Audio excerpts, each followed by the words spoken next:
എല്ലാവർക്കും നമസ്കാരം.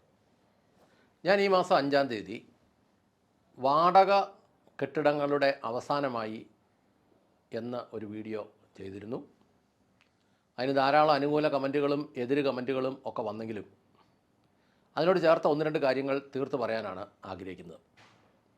ഒന്നാമത്, ഞാൻ സ്വന്തമായി താമസിക്കുന്ന ആവശ്യത്തിന് വേണ്ടി ഒരു വ്യക്തി സ്വന്തമായ ഒരു കെട്ടിടം പണിയുന്നതിനല്ല അതിനോട് തർക്കം പറഞ്ഞത്.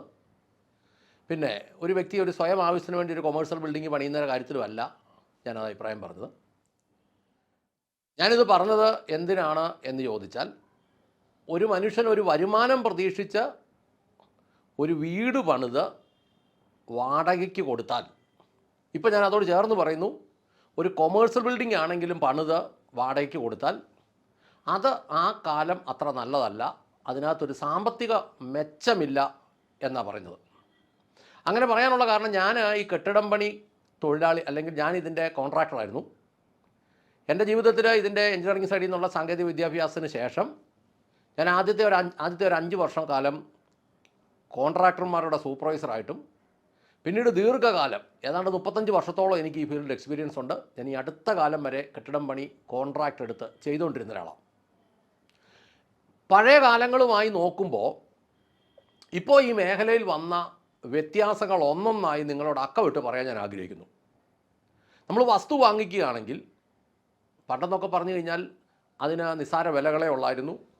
പ്രത്യേകിച്ച് രജിസ്ട്രേഷൻ എന്നൊക്കെ പറഞ്ഞു കഴിഞ്ഞാൽ ഈ പറയുന്ന വലിയ തുകയില്ലായിരുന്നു. ഇപ്പോൾ ഒന്നാമത്തെ കാര്യം, സർക്കാർ ഒരു നിശ്ചിത വില എല്ലാ സ്ഥലത്തും നിശ്ചയിച്ചിട്ടുണ്ട്. കോട്ടയം ജില്ലയുടെയൊക്കെ എത്ര ഉൾപ്രദേശങ്ങളിലേക്ക് പോയാൽ പോലും സെൻറ്റിന് ഒരു 50,000 രൂപയൊക്കെ ആവറേജ് സർക്കാർ വിലയുണ്ട്. അങ്ങനെ വില വരുമ്പോൾ അതിൻ്റെ 10% തുകയുടെ പത്രവും രജിസ്ട്രേഷൻ ഫീസും കൂടെ നമ്മൾ ഒന്ന് മുടക്കണം. ഏതാണ്ട് ഒരു 7,500 രൂപ വെച്ച് മുകളിലോട്ട് എഴുത്തുകൂലിയും വരും. അത് കഴിഞ്ഞാൽ പിന്നെ ആ സ്ഥലം കെട്ടിടം പണിയണേ പേര് കൂട്ടണം, പഞ്ചായത്തിൽ നിന്ന് കൈവശാവകാശ വില്ലേജിൽ നിന്ന് കൈവശാവകാശ സർട്ടിഫിക്കറ്റ് മേടിക്കണം. അത് കഴിഞ്ഞ് ഇത് പ്ലാൻ വരപ്പിക്കണം, കെട്ടിടത്തിൻ്റെ ഒരു പ്ലാൻ വരപ്പിക്കണം. ഈ പ്ലാൻ വരച്ച് കഴിഞ്ഞാൽ പിന്നീട് പഞ്ചായത്തിലേക്ക് ഇതിൻ്റെ പെർമിറ്റ് എടുക്കാൻ ചെല്ലുമ്പോൾ ഉള്ള കുറച്ച് കളികളാണ് ഇന്ന് പ്രധാനമായിട്ടും പറയാൻ ആഗ്രഹിക്കുന്നത്. അതിൽ ഈ ഒരു വർഷം മുമ്പ് വരെ കേരളത്തിലെ ഏത് പഞ്ചായത്തിലും ഒരു കെട്ടിടം പണിയാൻ ഒരു ആപ്ലിക്കേഷൻ മേടിക്കുകയാണെങ്കിൽ അതിന് 30 രൂപ കൊടുത്താൽ മതിയായിരുന്നു. എന്നാൽ ഈയിടെ അതൊരു കൊള്ള വർധന നടത്തി. 30 രൂപയുടെ application 1000 square feet, 100 square metre, ഏതാണ്ട് 1076 സ്ക്വയർ ഫീറ്റ് വരെയുള്ള വീടുകൾ എന്ന് പറഞ്ഞാൽ പാവപ്പെട്ടവരുണ്ടാക്കുന്ന വീടുകൾ ആണ് ഈ 1000 സ്ക്വയർ ഫീറ്റിലോട്ട് താഴോട്ടെന്നുള്ളതാണ് ഒരു വെപ്പ്. അങ്ങനെയുള്ളവരുടെ വീടുകളുടെ ആപ്ലിക്കേഷൻ 300 രൂപയാക്കി. അതായത് 30 രൂപ ഉണ്ടായിരുന്ന ആപ്ലിക്കേഷൻ ഫീസ് 10 ഇരട്ടി വർദ്ധിപ്പിച്ച് 300 രൂപയാക്കി. എന്നാൽ ഇതിന് മുകളിലോട്ടുള്ള ആപ്ലിക്കേഷൻ ഈ 100 സ്ക്വയർ മീറ്ററിന് മുകളിലോട്ടുള്ള 300 സ്ക്വയർ മീറ്റർ വരെ ഉള്ളതിന് 3000 രൂപ വരെ ആക്കി. എത്ര ഇരട്ടിയാണ് വർദ്ധിപ്പിച്ചത്? 30 രൂപയെ കിടന്ന ആപ്ലിക്കേഷൻ പാവപ്പെട്ടവർക്ക് 10 ഇരട്ടിയും വർദ്ധിപ്പിച്ചു, അല്ലാത്തവർക്ക് 100 ഇരട്ടിയും വർദ്ധിപ്പിച്ചു. 100 ഇരട്ടി 30 രൂപയെ കിടന്ന് 3000 രൂപയിലോട്ട് വർദ്ധിപ്പിച്ചു. നേരത്തെ 30 രൂപയ്ക്ക് ഈ ആപ്ലിക്കേഷൻ മേടിച്ചിട്ട് നമ്മൾ പഞ്ചായത്തിൽ ഇതിൻ്റെ പേപ്പറെല്ലാം കൂടെ കൊടുത്തു കഴിയുമ്പോൾ അവർ വന്നെല്ലാം കണ്ടു കേട്ട ശേഷം അവരതിന് പെർമിറ്റ് തരാൻ ഈടാക്കുന്ന ഫീസ് സ്ക്വയർ മീറ്ററിന് 7 രൂപ വരെ ആയിരുന്നു. എന്ന് പറഞ്ഞാൽ 100 സ്ക്വയർ മീറ്റർ അല്ലെ 1000 സ്ക്വയർ ഫീറ്റോ അതിൽ താഴെയുള്ള ഒരു വീടിന് 1000 സ്ക്വയർ ഫീറ്റ് ഉള്ള ഒരു വീടാണെങ്കിൽ അതിന് നേരത്തെ നമുക്ക് പെർമിറ്റ് എടുക്കാൻ 30 രൂപ ആപ്ലിക്കേഷൻ ഫീസും 100 സ്ക്വയർ മീറ്റർ ഉണ്ടെങ്കിൽ അതിന് 7 രൂപ വെച്ച് 100 700 730 രൂപ ഉണ്ടായിരുന്നെങ്കിൽ 1000 സ്ക്വയർ ഫീറ്റ് ഉള്ള ഒരു വീടിന് അന്ന് പെർമിറ്റ് എടുക്കാമായിരുന്നു. എന്നാൽ ഈ പുതിയ വർധന വന്ന ശേഷം 300 രൂപ, ഞാൻ 100 സ്ക്വയർ മീറ്റർ ഉള്ള വീടിൻ്റെ കാര്യമാണ് പറയുന്നത്, 300 രൂപ ആപ്ലിക്കേഷനും 100 രൂപ വെച്ച് സ്ക്വയർ മീറ്ററിന് ഫീസാക്കി. അപ്പോൾ എത്രയായി? അങ്ങനെ നമ്മൾ കണക്ക് കൂട്ടി നോക്കുമ്പോൾ 100 രൂപ വെച്ച് സ്ക്വയർ മീറ്ററിന് 100 രൂപ വെച്ച് ഏതാണ്ട് 10,000 രൂപ എടുത്ത് ഫീസായി. 100 സ്ക്വയർ മീറ്റർ ഉള്ള വീടാണെങ്കിൽ നേരത്തെ 100 സ്ക്വയർ മീറ്റർ ഉള്ള വീടിന് 700 രൂപ മതിയായിരുന്നു എങ്കിൽ, അല്ലെങ്കിൽ 730 രൂപ മതിയായിരുന്നെങ്കിൽ ഇപ്പോൾ അത് 10,300 രൂപയായിട്ട് വർദ്ധിപ്പിച്ചു. എന്നാ വർധനയാണ് വർദ്ധിപ്പിച്ചിരിക്കുന്നത്. ഇനി ഇച്ചിരി വലിയ വീട് 3000 സ്ക്വയർ ഫീറ്റ് അല്ലെങ്കിൽ 300 സ്ക്വയർ മീറ്റർ ഉള്ളൊരു വീട് നോക്കാം.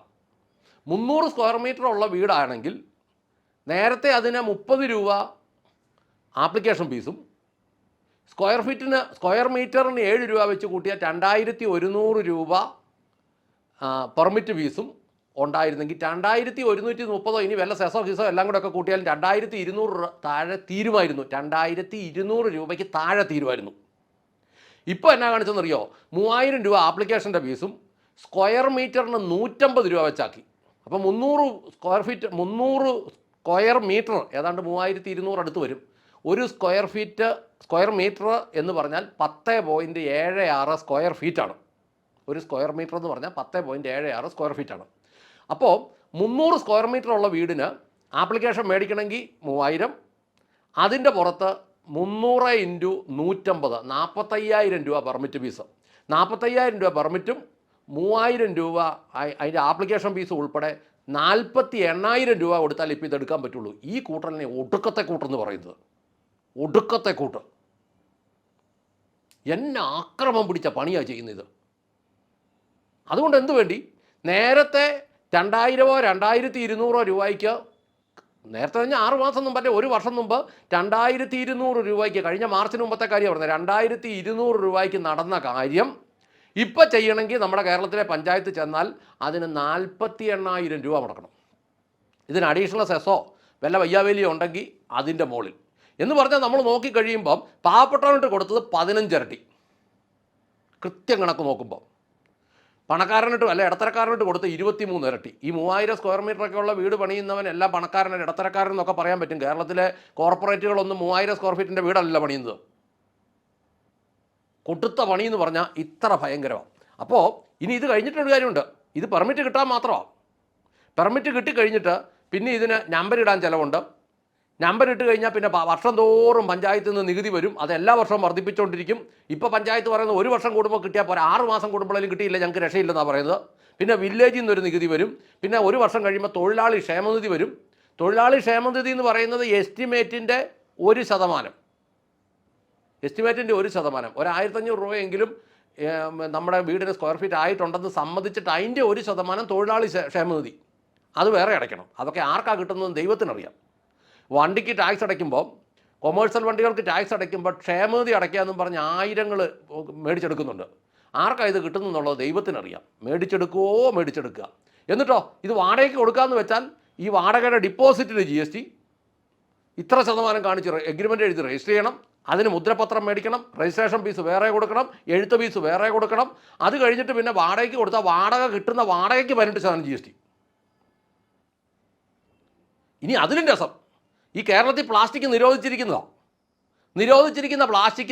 പ്ലാസ്റ്റിക് വീടുകളിൽ നിന്ന് പെറുക്കിക്കൊണ്ട് പോകാൻ ഹരിതകർമ്മസേനയ്ക്ക് 50, 70, 100 ഒക്കെ വേറെ, ചില സ്ഥലത്തൊക്കെ 70 ഒക്കെ ഉണ്ടെന്നൊക്കെ പറയുന്നത് കേട്ടു. ആർക്കറിയാം?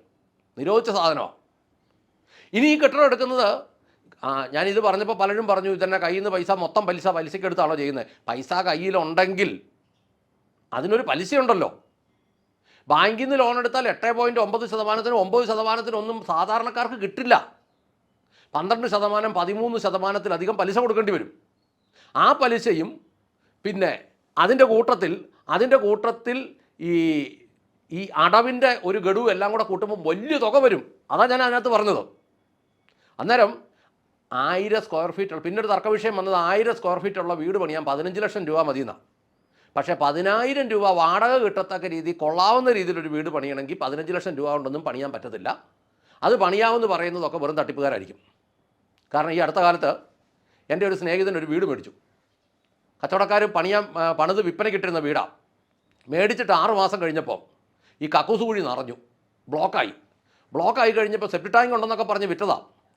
ബ്ലോക്കായി കഴിഞ്ഞ് തർക്കം നോക്കി പൈപ്പ് ലൈൻ തപ്പി വന്ന് ഇത് മാന്തി കുഴിച്ചെടുത്തപ്പോൾ ഒരു കുഴി കുത്തിയിട്ട് 5-6 ലോറിയുടെ ടയർ ഇങ്ങനെ അടുക്കിയിട്ട് മണ്ടയിലൊരു സ്ലാബ് ഇട്ടിരിക്കുക കക്കൂസ് കുഴിക്ക് പകരം. ഇതിനിടവഴി വേരും കമ്പും കോലും എല്ലാം കൂടി ഇങ്ങോട്ട് വളർന്ന് കയറി ഇതായി കഴിഞ്ഞപ്പോൾ ഈ ലോറി ടയറിന് വലിയ വിലയൊന്നും ഇല്ലല്ലോ ഊരിക്കളയുന്നതിന്. വണ്ടി ഓടാൻ കൊള്ളാത്ത ഊരിക്കളഞ്ഞ ലോറിയുടെ ടയർ 6 എണ്ണം, അല്ലെ ബസ്സിൻ്റെ ടയർ 6 എണ്ണം അടുക്കി വെച്ചിട്ട് അതിൻ്റെ മുകളിൽ ഒരു സ്ലാബ് ഇട്ട് കക്കൂസ് കുഴി അങ്ങ് ഫിറ്റ് ചെയ്തു. അങ്ങനെയൊക്കെ ചെയ്താൽ തുക കുറയും. തടിയാണെങ്കിലും 30 വണ്ണമുള്ള തടി മേടിച്ചിട്ട് അതിൻ്റെ 4 വശവും വലിച്ച് കളഞ്ഞിട്ട് ആ നടുക്കൂടെ വലിച്ച് കീറി വയറുമൊക്കെ കളഞ്ഞെടുത്ത് കഴിഞ്ഞാലും ഉരുപ്പടിയായിട്ടിരിക്കും, തുക കുറഞ്ഞിരിക്കും. അങ്ങനെയല്ലാതെ സത്യസന്ധമായിട്ട് ഒരു ഉടമസ്ഥൻ നേരിട്ട് നിന്ന് പണിയിക്കുവാണെങ്കിൽ ഒരു 2200, 2250 രൂപയൊക്കെ ആകും. കാരണം എനിക്ക് ഇത് വ്യക്തമായിട്ട് ഞാൻ പണിത് വിൽക്കുന്ന പരിപാടി എനിക്കില്ല, ഞാനത് ചെയ്തിട്ടുമില്ല. പക്ഷെ അത് ചെയ്തിരുന്ന ആളുകൾ, ഒരുവിധം മാന്യമായിട്ട് ചെയ്തിരുന്ന ആളുകളോട് ചോദിക്കുമ്പോൾ അവർ പറയുന്നത് ഒരു 2200, 2250, 2300 രൂപ ഒക്കെ ആവറേജ് ആകുന്നുണ്ട്.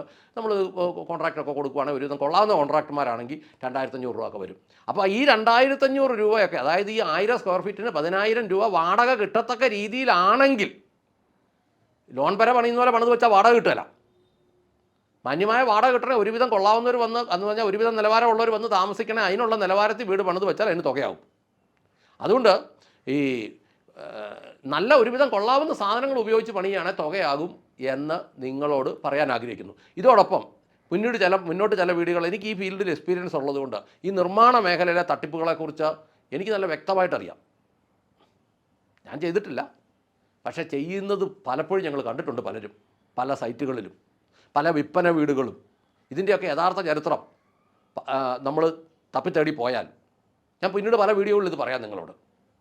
അപ്പോൾ അതുകൊണ്ടാണ് ഞാൻ പറഞ്ഞത്, ഇത് പണിത് കൊടുക്കുന്നത് സത്യസന്ധമായിട്ട് ചെയ്താൽ ലാഭകരമല്ല എന്ന് പറഞ്ഞതിൻ്റെ കാര്യം അത് തന്നെയാണ് എന്ന് പറഞ്ഞുകൊണ്ട് അവസാനിപ്പിക്കുന്നു. നിങ്ങൾക്ക് നമസ്കാരം.